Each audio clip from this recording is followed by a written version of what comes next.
Hi, buddy. Hi, Sufi. How are you doing? I'm good. I don't know if you noticed, but I got all these spots on my face. I did notice. And we've been Zooming for a couple hours because we just recorded an episode. And I didn't want to call out your spots, but you do have them.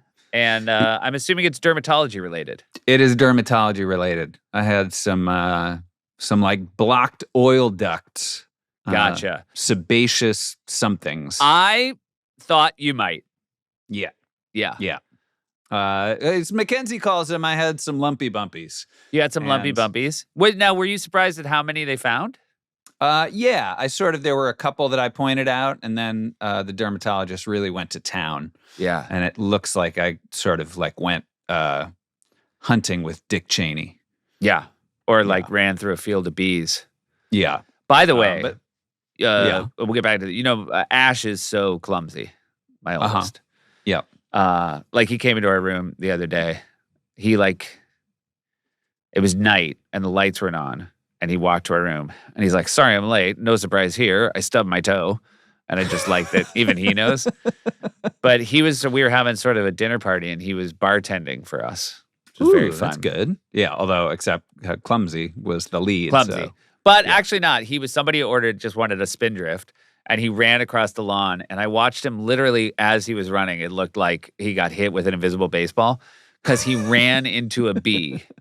And only Ash could run it. A bee didn't come for Ash. Ash just ran into a bee, and it stung him on his lip. And I'm just like, man, trouble is out to find you, my friend. Yeah. I don't know if we talked about this here, but I had to tell Dad recently that I thought he's too aggressive towards bees that are bothering other people. Interesting observation. I guess, where were we just? We were with them. It is so, by the way, it makes me laugh so hard that it got to a point that you had to tell him. Well, because I was home with him and he's talking to somebody and he'd be like, there's a bee next to you. And then he'd try to slap the bee, which just makes the bee angry. Yeah, no, the bees don't care for that. And he's like, some people don't like bees, and sure. But, I don't think anybody likes a bee. I like a bee. Oh, interesting. Near your head? If a bee is near my head, the last thing I'm going to do is swat at it. Well, I will say, with the current state of your face, what's a bee sting going to do?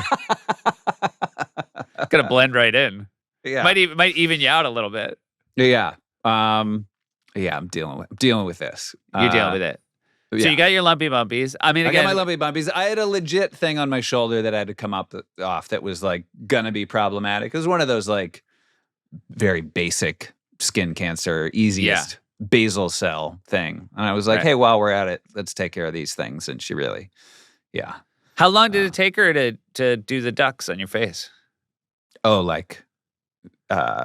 3 minutes. Oh, really? Like What she did to your face? What I'm seeing in 3 minutes? Oh, yeah, probably less. Maybe, no, about 3 minutes. Now, as she's doing them, this sounds like I'm setting up a joke. This is a serious medical question. As she's doing each one, does she sort of say what she's doing? And does she sort of go ducked? And then does she say goose and run around? No, she did not. Okay. Mackenzie did ask. She's like, what did she use? And I'm like, I don't know. I can't see what she's doing to my face. Something's coming in. Implement and then a follow-up implement. And she's like, well, is it were they getting lanced? I was like, I don't know. Yeah, Alexi does that too, where every time I see the doctor, she thinks I also learned how to be a doctor. Yeah. I'm like, no, I let them kind of take over. I can't tell you how quickly. They do the doctoring. Once the equipment came out, I wasn't like, oh, let's see if I can pick up any skills here. Maybe save some money on medical school. Yeah. So anyhow, I got this going on, which is pretty cool. Gotcha. Yeah. I went to. Oh, go ahead. You were going to talk about going to the movies? Yeah. Yeah. So I was going to. Well, I texted you last night, and I will say you kind of led me astray. I don't want to. throw shade. I do have something in my defense, but go on. All right. So you go to movies. I do not go to movies. I mean, I love movies. It's just my kids and whatever. Yeah. I've gone to movies, but I wanted to see Weapons. Everybody's talking about Weapons. It's Monday night. Weapons. I like Weapons. And I was like, I'm going to go check it out. So I realized that the ticket I want is listed as a 4DX ticket. And I'm wondering what 4DX is. I don't know if that's sound. I don't know if that's 3D. So I write my my old brother of mine, Poshy, and I'm like, what do you know about this 4DX? And what did you tell me? I said, it's fun, and there are settings on the seat for intensity, and you can turn it off. Yep. And if you turn it off, then you're just like in a seat and no problem. So if you don't like the sort of the moving around, then you can turn it off. Anyway, I'm walking in this theater, feeling like $1 million, cock of the walk. Yeah. Because I've timed it. I'm 15 minutes after the ticket says. Oh, right. Which is so like dream. You're missing all the trailers and commercials. By the way, still full trailers when I get there. Oh, but sure. Full theater. And when I bought my ticket, there were only like 3 open seats, which, by the way, bravo weapons on a Monday night in New York City. Yeah. But I'm going to my seat. And now, previews have started, but like the movie hasn't started. The guy next to me in my seat has the biggest tub of popcorn on my seat. Also, somehow already 7 dirty napkins. Yeah. And I think he's just been buttering his hands in this big old tub of popcorn and like just wiping them up and throwing. Now, to his credit, he sees me and he's like, oh, man, I'm so sorry. Immediately knew he was in the wrong. Sure. And but then he picks up the tub and all his napkins, and then there's like 1,000 kernels, and he's like brushing them off. And I don't feel like first of all, I don't want to help because I don't want with his butterfingers. With his butterfingers, no less. He's buttering the seat now. And he's like brushing them off, and I don't want, it's not that I don't want to help. It's just like I don't want to like our hands to touch while we're like butter brushing. Finally and then I'm standing up during previews. I feel bad because I'm in front of people. Anyway, then I sit down, and it's the trailer for The Running Man. Uh-huh. And my seat starts jerking back and forth. I mean, like a tire swing in a hurricane. It's like, whoa, ah. And the guy goes, yeah, because now he and I are, we're friends, and he's like, right, yeah, man, it really jerks you around. I'm like, well, can you turn it off? Because again, I've been given information from you that you could. And he goes, no, man, you can only turn off the spray because there's like a water spray. And sure enough, I look down and there's one button that's like water on and off. And I mean, Poshy, maybe it was just because the Running Man trailer, but like it was nonstop jerking. And then like a 80-year-old woman who did not care for the service at a restaurant. Like I stood up and I'm like, I'm out. And that's it. You left. I left. And it was not, this was not a cheap movie ticket that I had to eat. You pay for that jerking. You pay for that experience. So what's your defense? My defense is the one time I have seen a movie like this. It was like a very quiet drama. So there was no hurting and jerking. It was a Godzilla versus King Kong kind of movie. I saw The Materialists. Jill. In 4DX. Jill and her kids. And in LA, where I've gone to see them, they're called D-Box. Like, do you want these D-Box tickets? And I assume... You're a D-Box for not telling me how awful it was going to be. I assume that D-Box and 4DX is the same type of party. Right. I've only had occasion to be in such a seat one time, and it was a D-Box seat. Got it. Which you could turn off to level 1, 2, or 3. Yeah. So I apologize that I assumed my knowledge of the D-Box was equivalent knowledge of 4DX. Right. But they're not. They're not. And I will send you an invoice for the ticket. Also, you know what? When it was herking and jerking, I kept sliding onto the floor. You know why? Why is that? My seat had been buttered. Hasan Minhaj is a fantastic comedian. You might know him from Patriot Act, Homecoming King. It's one of his many specials. He's on tour this summer with another, maybe not this summer, I think starting in the fall, with another Family Trips guest, Ronnie Chang. Yep. Oh, I think it's King's Jester. It is the King's Jester. You're right. I'm sorry. Homecoming King. You were probably talking about yourself because you were the Homecoming King. I was in the Homecoming King court. I did not win, but I was somewhere around. I was in the running. Were you the Harvest King? No, I wasn't the Harvest King. I was the Harvest King. You were the Harvest King. Look at you. Yeah. We were. It was a real monarchy at Manchester West High School. He also, you might know him from The Daily Show, which is obviously. Hold on, I am sorry. He Homecoming King. He also has a special called Homecoming King. For real? Yeah. Huh. Hold on real quick. Now I'm very confused. This is what people like. You're right now. You're worried because you're like, this isn't good. And I'm like, Oh, no, yeah, this he is very-" does. He does. Yeah. Don't try Hong to Kong sell me King, out. King's Jester. Hasan, I mean, he's got a lot of he's king. royalty. He might have a bit of a king's, whatever you call it, king complex. Mm-hmm. Yeah, Off with His Head. By the way, his last one was called Off with His Head, which is another great special, and that also has some Kingsley vibes to it. It sure does. Yeah. Yeah. Something tells me there's a theme. Yeah, you got to be really playing the long game when you theme name all your specials, but they're all really good. He's a great conversation, so do please enjoy our time with Hasan. Family chips with the Meyers brothers. Family chips with the Meyers brothers.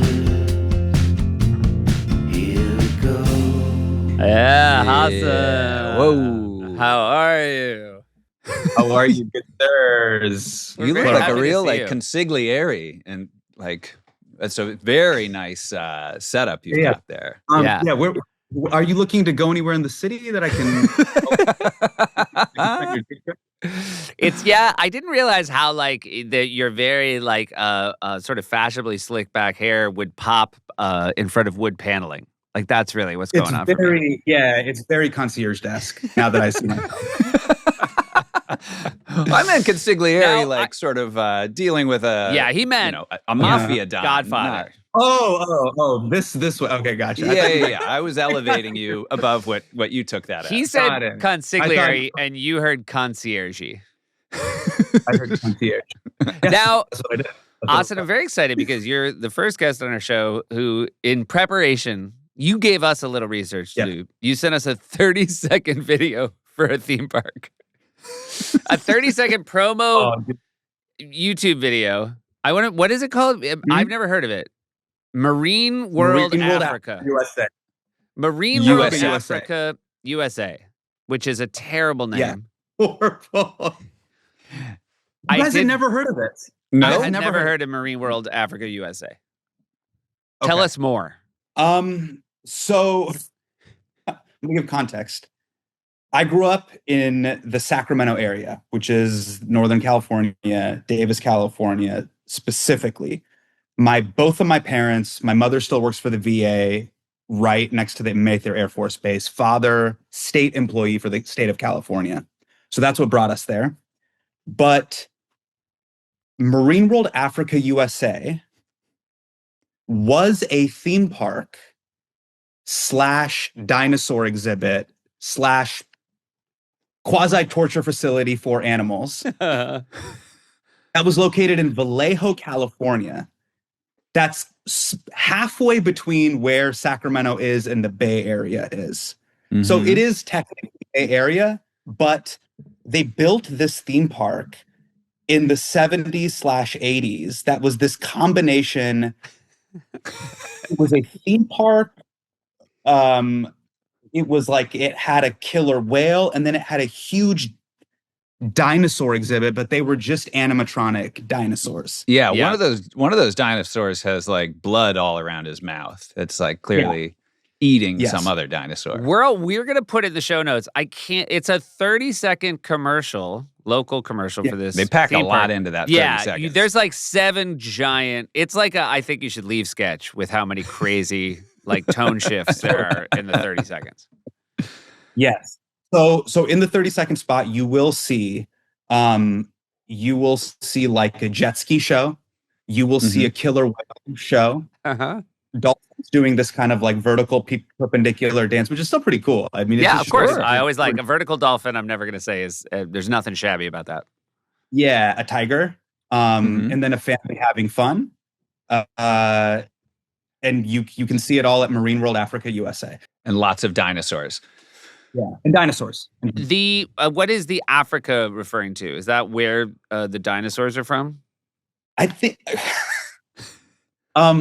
Africa is to explain why they have flamingos and tiger. Yeah. Why do you have a tiger here? But it's so funny because like the San Diego Zoo chose not to have Africa in its title, and I think people aren't like freaked out. when they see tigers. Like that animal's not supposed to be here. That's not from San Do Diego. you guys ever have this with like pitching a show when you have to do the log line of a show? They go, so what is the show? Yeah. This is Marine World Africa USA. This Yes. is what all theme parks would be named if they had to go through the pitching process.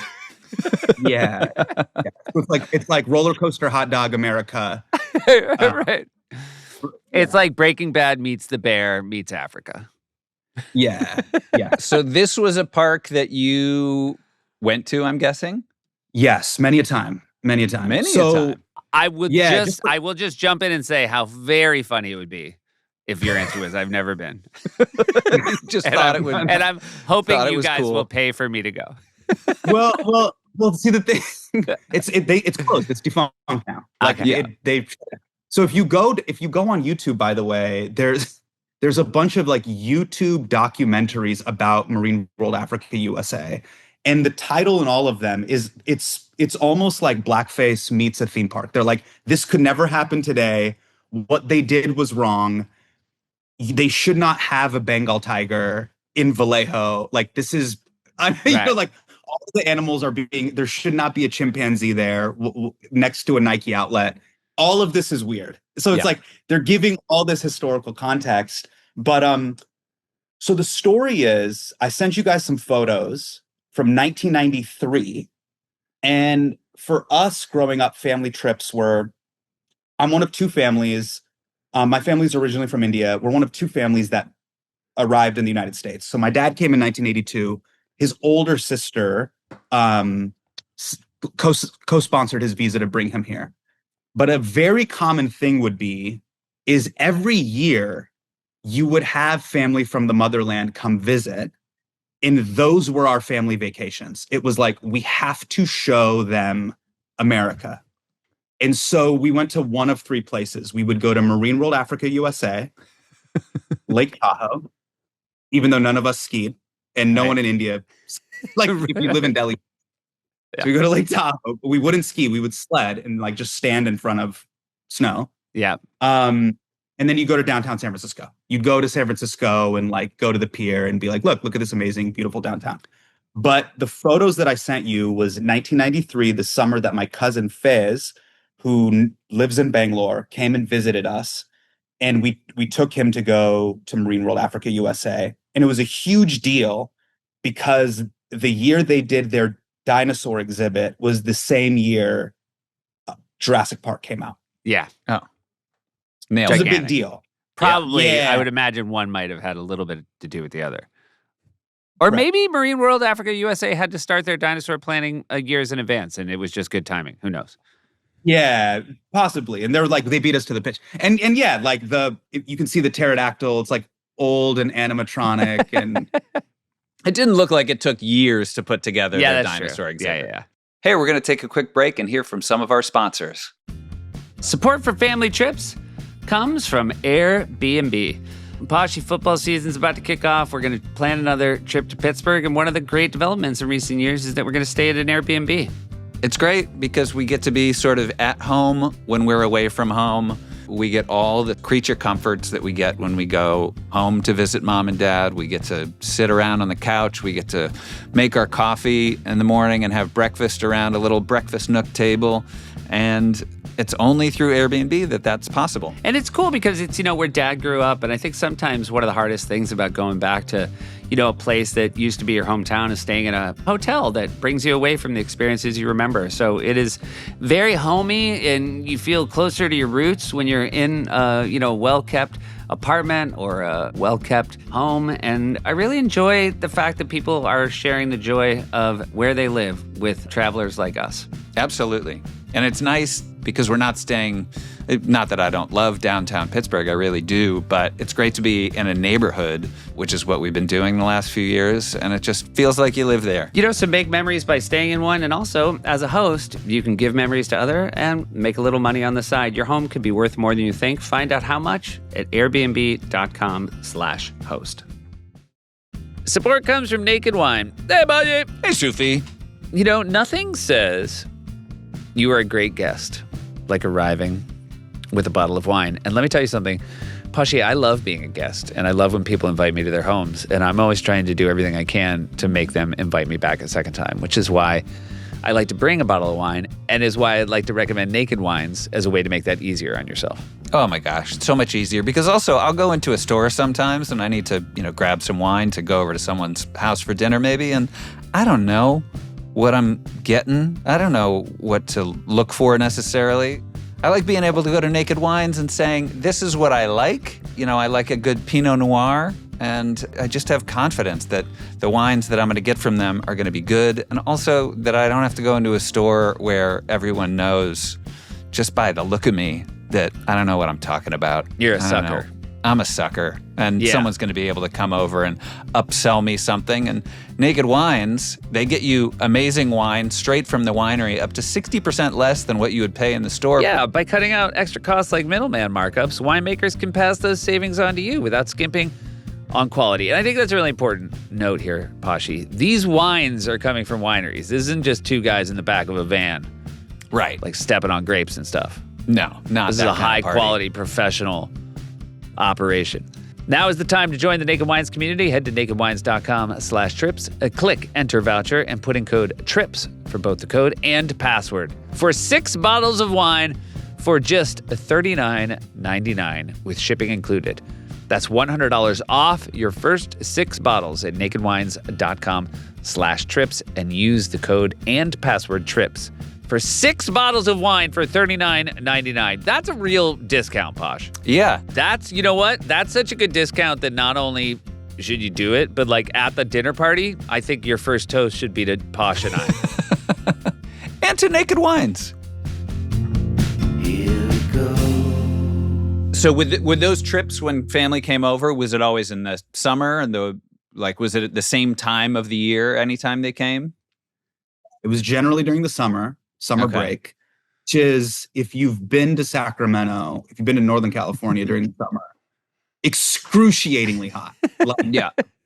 So hot. And so the trips were incredibly painful. We would be notoriously dehydrated. And I think there were 2 types of families, but there's nothing that you really test the dynamics socially and economically of where a family is based on how they behave in a theme park, in my opinion. Yeah. You get a pretty good sense of everyone's worst instincts in that. Mm-hmm. When family would visit, how much family would visit? Like how big a group were you rolling into Marine World Africa USA? Yeah, so Fizz, that's another 4. So we're like 8 deep. Okay, gotcha. Yeah, so I had a cousin, he's my age, she's a little bit older than me. And then we had another cousin, she was my sister's age. And so that's 4 kids, 2 parents on each side, 2 Camrys, loaded up, let's go. Yeah. And was Fez impressed? Fez was quite impressed. I mean, we did go, so he arrives, we go to the Holiday Cinema, which is the local movie theater in Davis, still exists. And we went to go see evening showing of Jurassic Park, and it was fucking awesome. For an 8-year-old, oh my God, it was incredible. He was 2 or 3 years older than me, and so it was equally awesome for him. And then that weekend we went to Marine World Africa USA. Do you wish you'd done it in the reverse order and seen those pterodactyls first? Yeah, it actually would have been more comical. It would have been great. Yes. What is your when Fez shows up? How well do you know him? I would imagine having family in India. Obviously you know their family, but I can't imagine you're seeing each other that often. You don't know each other particularly well, but there is this thing that is still common to this day. Because I have a 5-year-old son, I have a 7-year-old daughter, a 5-year-old son. When you see a boy hang out with older boys, yeah. If a 5-year-old hangs out with an 8-year-old, or an 8-year-old hangs out with an 11-year-old, or even my son sometimes with 12-year-olds, will try to upsell how cool he is to 7th graders. And it's very endearing because he's giving it his all. They could give a shit about him, but he actually doesn't. He doesn't know that he's bombing. But he's kind of upselling his room. And I did the same thing. When Fez came, this is my room. You're going to stay here. And so he wasn't like my nemesis, and we're still very cool to this day. And he ended up coming to law school. He lived in New York.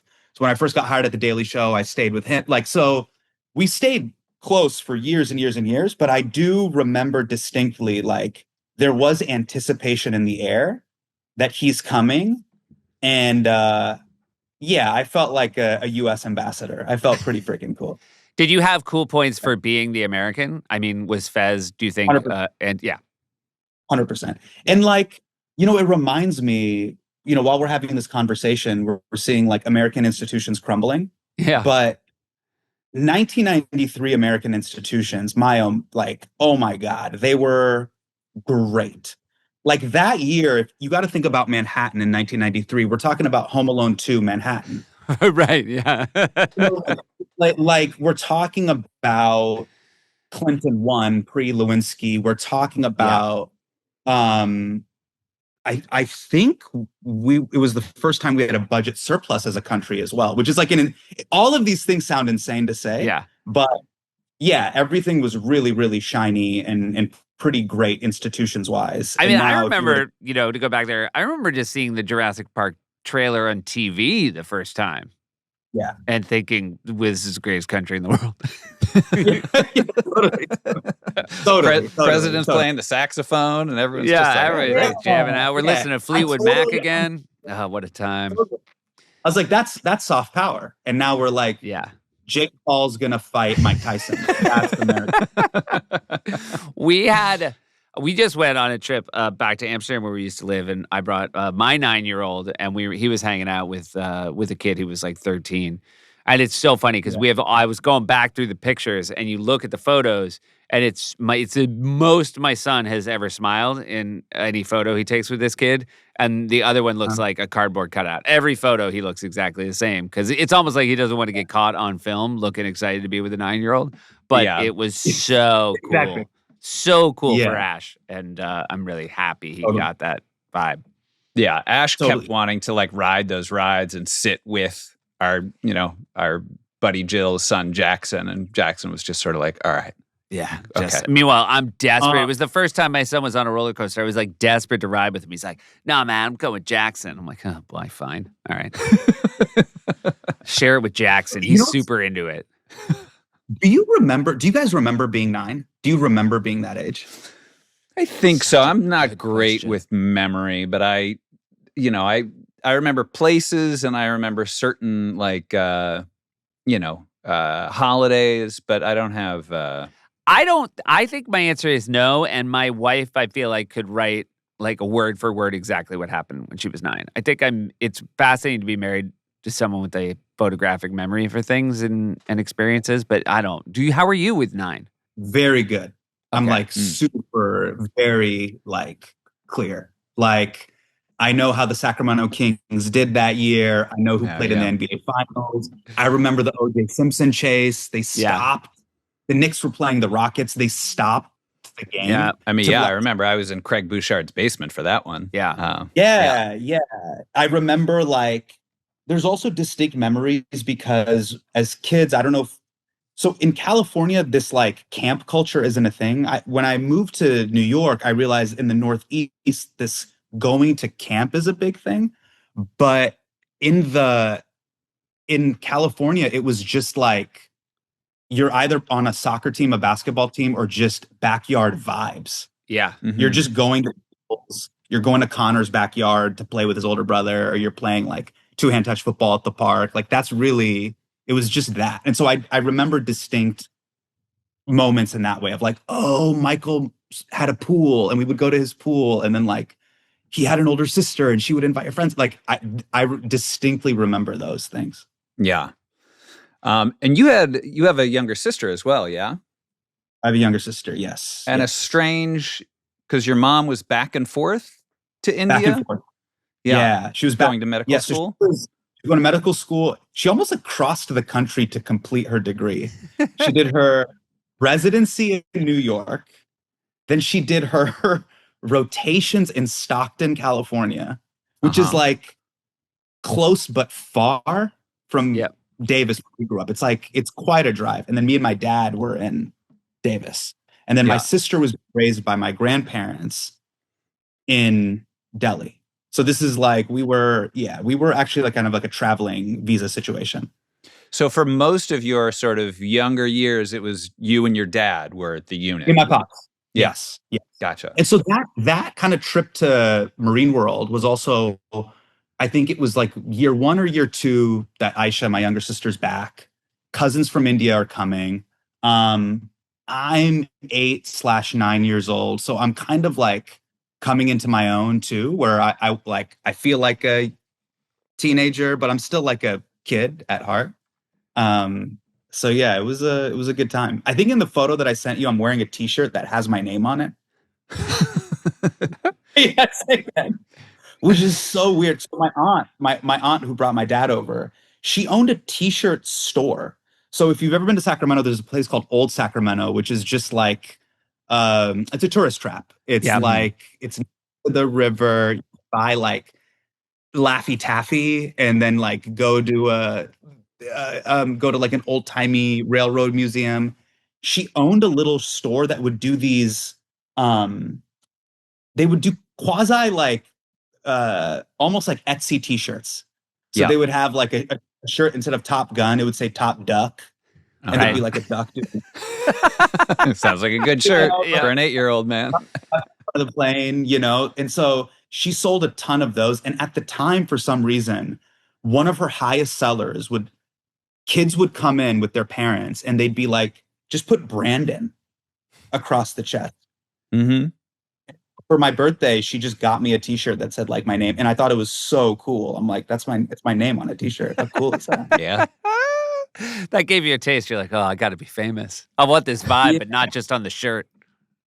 Yeah. But now as a parent, I'm like, why did anyone allow this? It's like, so funny.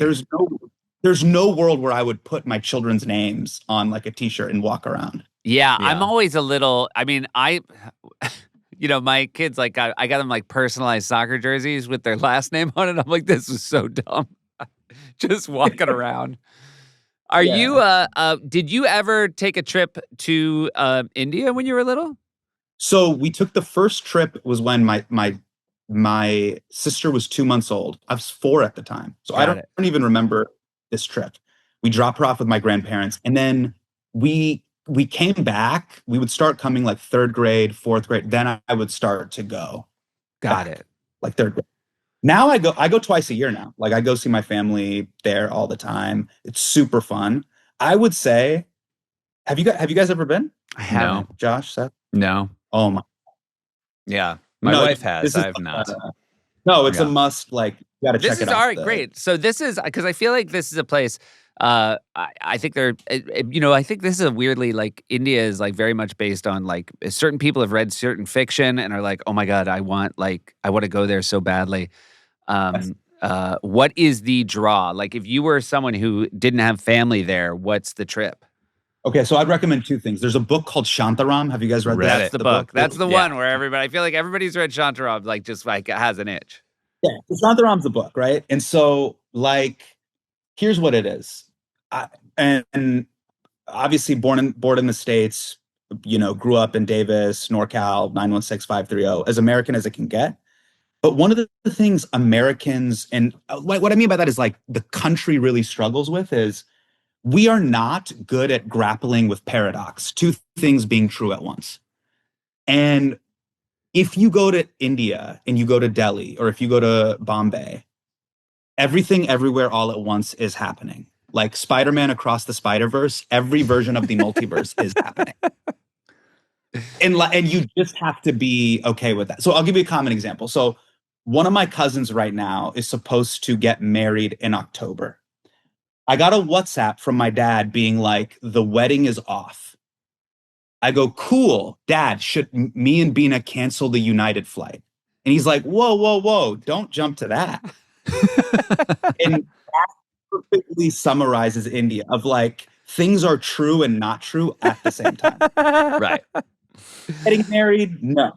But he totally is getting married in October. Like both of these things are happening at once. And like one of the cool things that Shantaram you can just see is like all of that is happening of like modernity, classicism, antiquity. Like you will see an ancient Mughal fort, you will see still like these little beautiful, almost like vestiges of a British colonial past, right? You'll see the big welcoming gates for the Queen that's on the water in Mumbai, a bustling downtown, it's everything. So it's all of those things just happening at once. You'll see like a bazaar as if you're in like Alibaba and the 40 Thieves, like this kind of like night market, but then it's next to an Andaz hotel that's like beautiful, or the Taj Palace. So it's all of those happening at once that make it such a very vibrant, robust city versus what New York has now become, which is essentially Hudson Yards.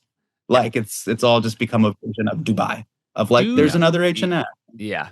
Do you think you have to be like wired a certain way to fully appreciate an Indian vacation? I think me and you, we should go. Okay. It would be so fun. Let's just do a field piece for the show. It would be great. So much fun. Do you need a guide, or do you just do it? I feel like my sort of impression, and Shantaram doesn't make me think differently about this, is that there will be people approaching me saying that they're going to help me out and take me to like good places. And I don't know if I should trust those people. Don't trust those people. Okay. No. Yeah. No. You should go with a friend. Yeah. And I do want to just jump in, and just in case we're making this clear, Josh, don't go anywhere with people when you're on vacation who say they want to take you. I did do that when I was in Thailand, and it didn't work out well. But like, don't do it in Indianapolis. Like, it's not about like foreign lands. Yeah, that's true too. If like you landed at an airport in Charlotte, right. like I'll show you around. The first time I came to New York, I remember I came in on Penn Station, and I had because I was coming for a summer for an internship, and I walked out, and the guy was like, "You need a taxi?" And I was like, "I do need a taxi." He's like, $20. And so I gave $20 to a guy, and then he walked me to a taxi, and I got in the taxi, and he closed the door, and I realized that guy doesn't work for this taxi. Like, I just gave $20. You just paid him. I just gave $20 to a dude to walk me to a taxi. And I was like, I even said to the driver, I'm like, "Hey, this might sound dumb. I just gave $20 to that guy. Is that?" He's like, "No, man." I was like, "All right." Yeah. Right. Right. And a thing it'll also test is like your internal intuition, which I would imagine you need to like. Yeah, it's been Uber Eats and DoorDash has dulled that, but you have to kind of really grapple and reconcile with that there. But what's also cool, and this was always a culture shift for me, which was the moment you enter someone's house, the hospitality and warmth and all of that, like you are accounted for and taken care of. Your itinerary is done. Yeah. Do you have to deal with meeting their parents and everything being like emotionally over? But in exchange for that, you literally do not have to go on TripAdvisor.com. Like, right. Everything is covered, like a street eatery to a restaurant to like what you're going to do day to day. It's done for and covered. Yeah. You go back twice a year. Do you and Bina always bring the kids? Yes, we bring the kids. Yeah. Gotcha. And then what is, it's not nothing to fly to India. So how long are you there for? Depending on like, so there's the stand-up schedule or winter break. So for us, this, like kind of in showbiz, December 19th to January 7th, everybody's like pencils down. Yeah. Mm-hmm. For some reason, everybody's pencils down. And so growing up in a Muslim household, we didn't celebrate Christmas. So Christmas was super depressing because I just remember as a kid, Christmas was the time where none of my friends could hang out. Right. So I'd go to like Chris's house and he's like, "Sorry, like my grandparents are here, like my aunt's here." Like, so December 24th, December 25th was just a wrap. And so as we got older, we would just start using winter breaks as the time to go. Because the weather actually in India is really great. It's not super hot. It's their winter as well. And then you can spend 2.5 weeks. But by the way, I came to find out that Christmas quite underwhelming. Christmas Day. Yeah. Well, I mean, it depends. It's like just shorter than you think. Like as far as like the part that's actually Christmas. So you guys would open presents in the morning and then you're done by like 1? I mean, well, we wake up. We probably wake up before our parents. We open our stockings. before our parents wake up. Parents come downstairs, mom makes breakfast. We have sort of a big breakfast. Then we open presents kind of slowly. Then there's football on, so we're watching football. If we have toys, if we're young enough for toys, we sort of are putting those toys together, playing with those. Then there's a big dinner. Usually watch a movie. I don't know. I feel like our Christmas days here are pretty packed. But it's a lot of just a day off to do stuff you would do on other days off. Wait, what do you? Like saying like we watch a movie, like, that's not like Christmas. Well, I don't know. I don't know. I have a different take. You on it, but that's you know me. the NFL, right, Hasan? Christmas. Of That's course. a big Christmas. Yeah. National Football League. Yeah. No. Christmas. We have dinner. Christmas. Yeah. Well, actually. Do you got a holiday you're gonna sell us on? What do you got? What do you got that's better than Christmas? Oh, what's better than Christmas? Yeah. You're being such a, looking down your nose at Christmas. I would. No, actually, you know what I was asking? I was asking, like, why couldn't I go to Chris's house? Oh, yeah. Yeah. No, I think it's crazy. very much that you could. I guess there's maybe a more religious Christmas than the one we were having, Posh. Like it was a pretty secular Christmas. I think Christmas is very much like you invite people over and you get together with friends and it's not super insular. We used to have extended family come over, but if friends wanted to come by, absolutely. Yeah. So I don't know. I don't know what Chris's deal is. And he's like, I really want to hang out with my grandparents today. Yeah, Chris might have just maybe not been that into you. It's heartbreaking. Yeah. Hey, we're going to take a quick break and hear from some of our sponsors. Support comes from the Freedom from Religion Foundation. Hey, Posh, you know where I think religion should be taught? Where's that? Churches or other places of worship. And I think a lot can be gleaned and gained from learning about the many disparate religions we have at our fingertips. But I feel like the classroom is not the right place for that. And this is why the Freedom from Religion Foundation exists. FFRF fights back when lawmakers push religion into public education, and FFRF wins. So join FFRF at ffrf.us/school or text the word family to 511-511. Because school should be hard enough without a pop quiz on Leviticus. And may I add, Posh, my kids are not crushing it on things like numbers or letters. Oh, no? Yeah. So, ultimately I would love that to be sort of moved to the front of the queue. Yeah, maybe a bit more of a focus. Yeah, on that. Yeah. Remember to text the word family to 511-511 today. Text fees may apply. Support comes from Fitbod. I've had a really nice fitness journey this summer, Posh. Oh, yeah? Yeah, because, look, I don't have time to go to the gym and, to meet with some, fancy celebrity trainer. Obviously, I still need to have one of those bodies where people say, oh, I'd love to meet your celebrity trainer. Obviously, that's incumbent upon me. Right. But thanks to Fitbod, I basically am getting the most out of a workout online by myself without one of those high-end, costly celebrity trainers. Yeah. Fitbod, it's a great app. You let it know the equipment that you have, and they will custom tailor workouts for you and for your fitness goals. If you just want to do your own body weight workout, you can do that. Or if you got a full gym, you can tell them what you got, and they will dial something up specifically for you. And then also it'll track sort of if you've worked out your shoulders. It'll know what you've done because you log that workout, and then maybe your shoulders are going to get a couple days off, and then they're going to start hitting your quads. They're going to start hitting your biceps, your chest. I told Fitbod I wanted to do a body weight workout, but with your body. And so the next time I see him, I got to lift you 15 times. Oh. But 3 I look sets. forward to that. 3 sets. So like 3 sets of 5, but it's amazing. I mean, they know what they're doing. It's time to level up your workouts with customized fitness plans that work for you. Plus, they come with over 1,000 demonstration videos, which I think is very helpful, Poshy. Because I'm a visual learner, especially when it comes to muscles and parts of the body that I always forget where they all are. So, you know what I mean? If I'm working out a delt, I know I'm supposed to know where that is. But what I like to see is an instruction video that confirms where it is. It's good to know. Good stuff to know. Get in shape this summer with Fitbod. Join Fitbod today to get your personalized workout plan. Get 25% off your subscription or try the app free for 7 days at fitbod.me/trip.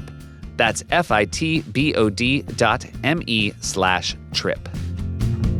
Here we go. Hey, I do want to. You mentioned Lake Tahoe and having your cousins visit and be in the snow. So that must have been a different time of year. Probably not a summer trip, but I have to ask. Lake Tahoe. You can go to Lake Tahoe in the summer as well because it's just Right. really beautiful. But sledding, we're obviously non-skiers. Was it a huge deal to come and sled? I loved it. I really loved sledding, and I would say this.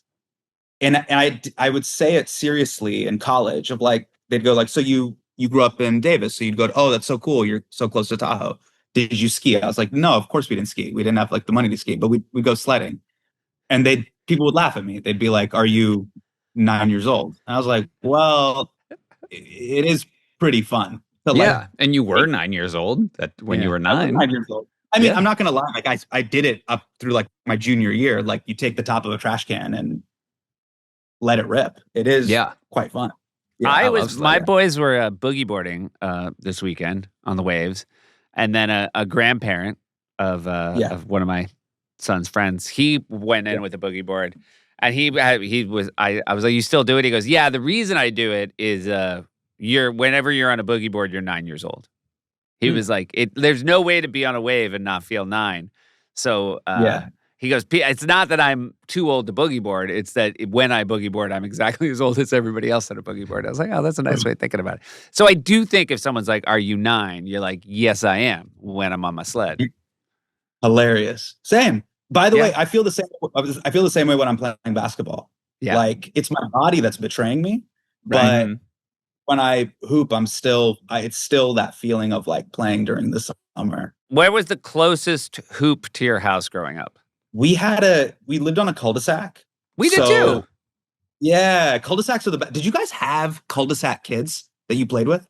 Yeah. We had, I mean, the street more of our street sort of leading up. Yeah. Yeah. The street, dead ended at that cul-de-sac, and it was a little hill. So there were a lot of kids that lived on the street that you would you would hang out with because we were all there. Yeah, it was awesome. We had cul-de-sac kids, and it was great. Like older kids that had all the cool stuff. So I remember Connor had an older brother. He had the Nerf gun. He had the Nerf bow and arrow. They had Sega Genesis. So it was really cool that I got to see kind of what the upper division classes of cool were. Of oh, this is what's to look forward to. And so I was able to absorb a lot of that cool stuff. But yeah, we had a hoop in the middle of the cul-de-sac, like kind of in the U of the cul-de-sac. Yeah. And the kids would be there, and we would play that and two-hand touch. So that's actually how I got into basketball. It was just like a social activity to like hang with the older kids. Were they mostly older when you were playing basketball? Did you tend to historically be the youngest person? There was 4 of us that were my age, 4th graders. And then there was like 4 or 5 kind of like 7th, 8th, 9th, 10th. But like there was like a couple 10th graders. And to me, like a 10th grader, if you're in the 4th grade, I'm like, so you're 47 years old. Yeah. Right. Yeah, you can vote. You can be president. You're like you probably shave. Yeah. Yeah, you have a car, you can shave. Like so you're like you're a version of my dad with better metabolism. Essentially. Yeah. Our parents are very kind, and after begging, they did build us a hoop. Yeah. Okay. I wouldn't say it got the use out of it. Or the movable one. In-ground. An in-ground hoop, but our cul-de-sac a little bit on an angle. Yeah. Okay. Like it was we were just at the top of a hill, and so like if a shot was missed, like you should only rebound to the left of the rim. You know what I mean? But do you think we gave it enough use for how much we begged for it, Posh? I think so. I think if you were to take the amount of the dollars it cost to put that thing in and divided it, I bet we used it enough. But there was a stretch in the middle of our street that was like this one flat stretch, and that was sort of like that was the football field. That was where sort of the bikes would just be going around in circles for hours every day after school. Hey, quick question. Do you guys have sisters? Was there just us? Okay. It would be so great if we had them, but we wouldn't let them on this because podcasts are only for boys. Yeah. Well, okay. This is just a kind of a tangent / bizarre take. But I have this firm belief that the sense of humor that siblings have, like if a girl has a brother or a boy has a sister, the sense of humor they have is very different than a girl who just has sisters. Oh, I mean, I have a daughter with 2 older brothers, and she definitely has a different sense of humor. I mean, she's learning it from them more than she's learning it from anybody else. So, yeah, like I would sometimes delightful. hang out. Do you think it's for the best? I think it's for the best. It's like, I think it's like you can speak 2 languages. You can speak French and Spanish. Yeah. You don't have. Yes.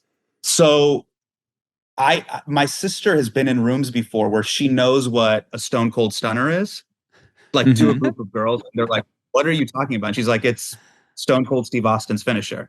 Like, drink a beer, he would flip you off and then slam you." And they're like, "What is that?" And they're like, "Oh, she would watch Monday Night Raw. We would watch it together." And so we have this sensibility that I think my friends that just grew up with sisters don't. Yeah. I will say, like, having 2 older brothers has given my daughter Addie like a weird, like sometimes she gets a causal relationship wrong. Like she is still in a crib, and the other day she's like, "Oh, I can't wait till I grow a penis so I can get my own bed." We're like, "Oh no, that's not why they have a bed.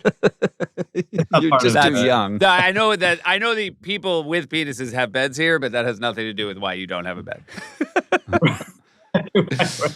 Is there also something it's so bizarre to say this, but like you do still physically fight, which is a weird thing. Like my sister and I'm 39, she's 35. We are very close. I love her dearly. But I do remember, like, in the 6th grade, like we would scrap, which is a very bizarre thing, you know?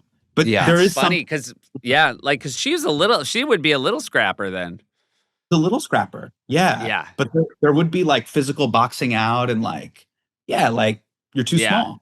You know? It's fun when a girl realizes again, it'll take years of her starting it before we believe she started it. You know what I mean? Like, like if she decides to just be a little shit stirrer, she'll get away with it forever because she is of the age. Every time one of the boys is like, "Addie hit me," if I dig into it, it's like, yes, I did hit her first. You know what I mean? How are yours? You have one of each, right? I have 7 and 5. Yeah. So I have an older daughter and then a younger son. Gotcha. And is she patient? Is she patient with him?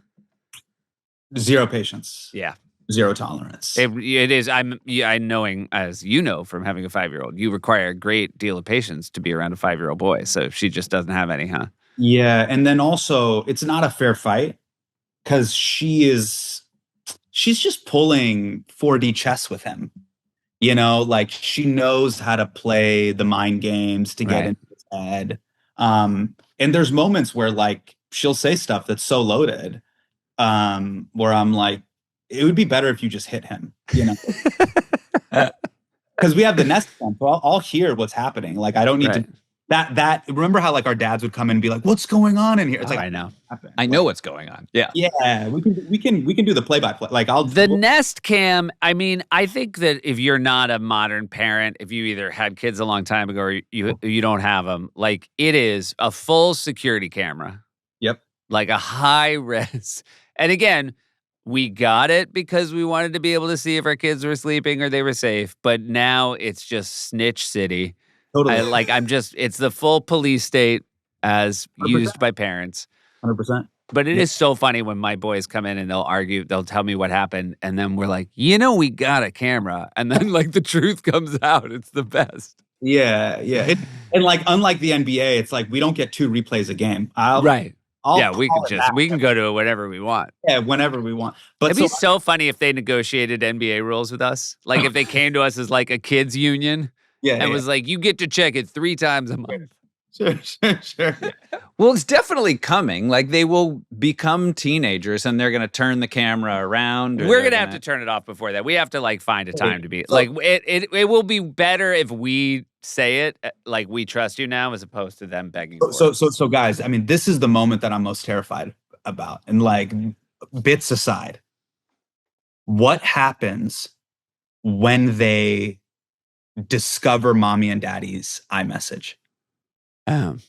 Like there is nothing more terrifying to me than that. I've been married 10 years. Right. And in one day, like I can just imagine my daughter being 16 and being like, let's go through this. Like, let's really see what's going on. Because we all got to see mom and dad get into disagreements, but there was always the like separation of church and like they did it else, or like we had this thing in our head where we're putting the pieces of the puzzle together. But there is this very, very terrifying digital paper trail of everything. You think that your kids will one day gain access to your text thread between you and your wife? I've had a couple of. This is going to be dark, but I'll answer that. I've had a couple of friends whose parents have passed away, and they have told me, they were like, "Get your dad's email address now. Get his Yahoo email address now. Like, find out where he has stuff for mom. Mm-hmm. Like, go into his computer room where he has his compact Presario. Go through the filing cabinet. Go past the Windows 95 CD-ROMs and Encarta encyclopedias. Find out like where all the stuff is. God forbid he passes. You have all that. You know what the bank account numbers are. You can give that to mom, and everything's taken. You know what I mean? Those sort of yeah. And the fact that I'm going through that, I was like, oh, the tables will turn on me as well. Yeah.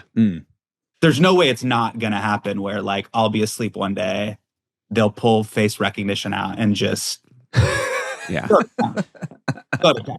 My kids will page6.com me. It's going to happen, and I was like, just let's prep. It's a Black Mirror episode in my mind, which is but don't you think there's a chance that they access, this text thread and they just find it all so boring that they're not willing to scroll back the years to see how you're talking smack about your son and daughter? Sure, yeah. It'll just all be like random pickup text messages and like. I've got to be honest. I mean, I delete text threads all the time. Good for you. Yeah. I mean, by the way, I basically assume that there's a Nest Cam on me at all times as well. I live in no comfort. So you've been living like a whistleblower. I've been living like a whistleblower, 100%. Hey, I do want to ask because in the fall, you doing stand-up dates with Ronnie? Yes, unfortunately. Have you guys done it before? This is Ronnie Chang, obviously, also on the pod. We love Ronnie. Have you guys done on tour before? We've never toured together before. We have done sets where we bum rush the stage. While one is on stage at the Comedy Cellar, the other will come up and bum rush them. Great. And so we thought like this is a fight to the death, and it generally descends into chaos. Is the plan that you'll be on stage together the whole time? We will be on stage together, and so much like Marine World Africa USA, that is in the premise of the show. Hasan hates Ronnie, Ronnie hates Hasan, a debate to the death. Oh, wonderful. Yeah. I mean, we've had many alternative titles. I like the title a lot. It's a very good title. Hasan fights Ronnie on stage literally for money. We had many alt titles, but yeah, it's going to be like almost like a CNN town hall meets Eric Andre's show on acid. That's really exciting to hear. I am a fan of both of your comedic voices, and I think it'll be very cool that you are doing that together. I'm excited. It's going to be really, really fun. It's always such a delight to talk to you, Hasan. But before we let you go, Josh is going to speed round you real quick. Let's do it. All right, some quick questions here. You can only pick one of these. Is your ideal vacation relaxing, adventurous, or educational? 100% relaxing. Great. What is your favorite means of transportation? Acela. If you could take a vacation, that's a beautiful train. I love the Acela too. And it could be a lot better, but I still love it. I just did the Acela to DC. It was spectacular. It's the best. Yeah. If you could take a vacation with any family, alive or dead, real or fictional, other than your own family, what family would you like to take a vacation with? Oh, I could pick any family. Yeah. Any family. Yeah, Chris's family. Christmas Day. Great. Oh, yeah. Yeah. And by the way, don't run from it. You're Chris mad is about it. Chris is one of Du Bois, so he watches all my stuff. Like he's one of like my friends since I'm not kidding, like second grade. Yeah. So when he watches this, he'll know what it is. All right, good. Yeah. Also, if you happen to not be traveling over Christmas break one year, I think just show up with your whole family and see how it goes. I wanted to do, it's funny. I wanted to do, when I had a show on Netflix called Patriot Act, I wanted to do a field piece called like Hasan Experiences Christmas.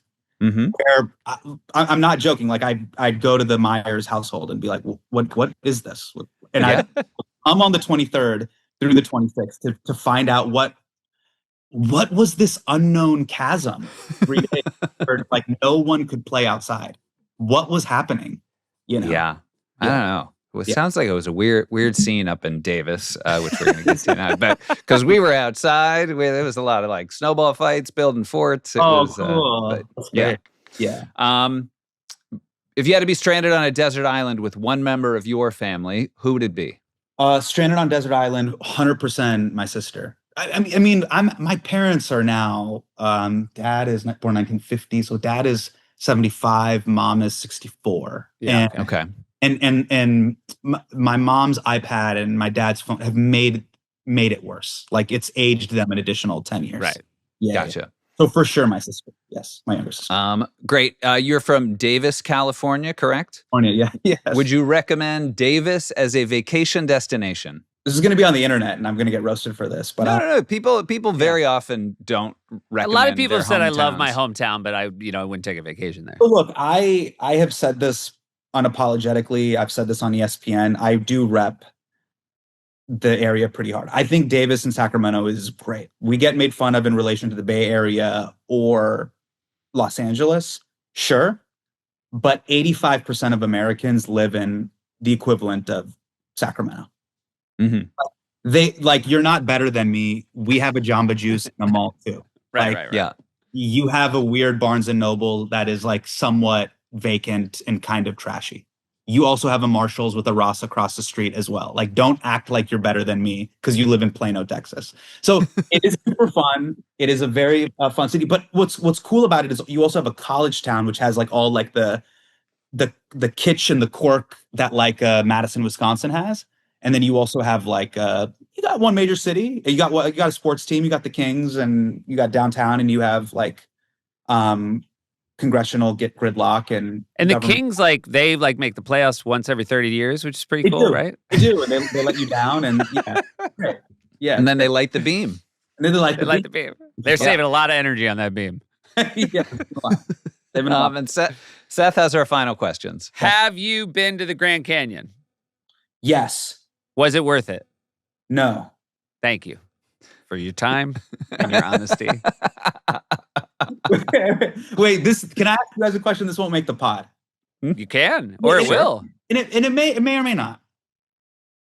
Is nature wasted on the youth? Yeah, I think to some degree. I mean, I think it's interesting. Like, my kids love being in nature, but I don't think they appreciate nature. I don't know if it matters if they appreciate it.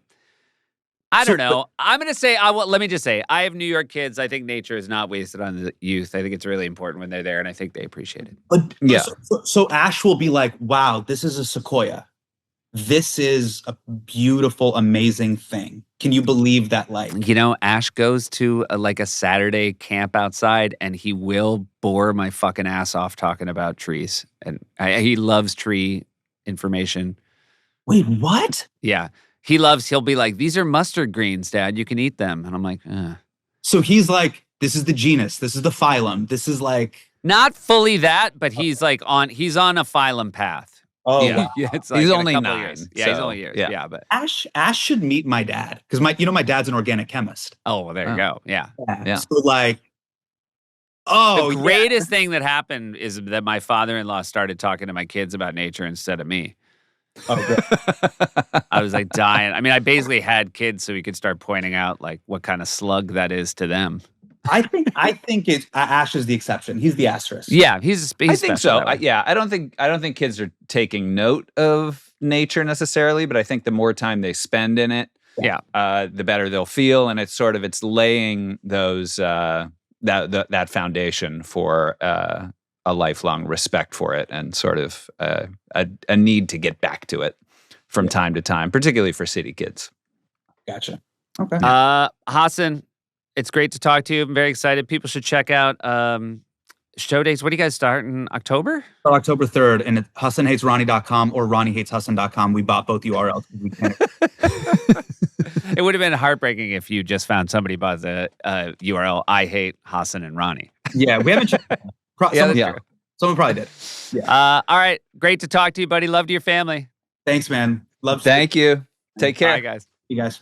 Peace. Family trips with the Meyers brothers.